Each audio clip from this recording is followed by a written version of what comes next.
لماذا الجفاء؟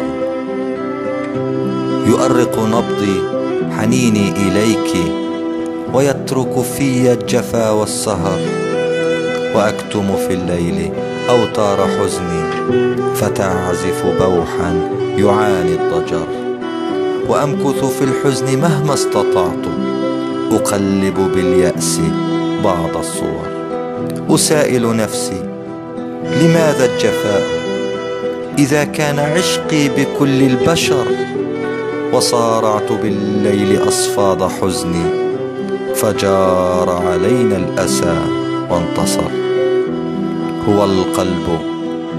هو القلب قد دمرته الشظايا، أبعد الرحيل يفيد الحذر، تعبت من الشوق أدمى خيالي، كما السيف يمضي لبتر الخبر، أحارب نفسي لكي لا أموت، فمثلي يموت إذا لو هجر، فيا ويح قلب أراد الوصال وباءت بهجر ولن يغتفر. كلمات رضا الجنيدي، إلقاء حسام غنام.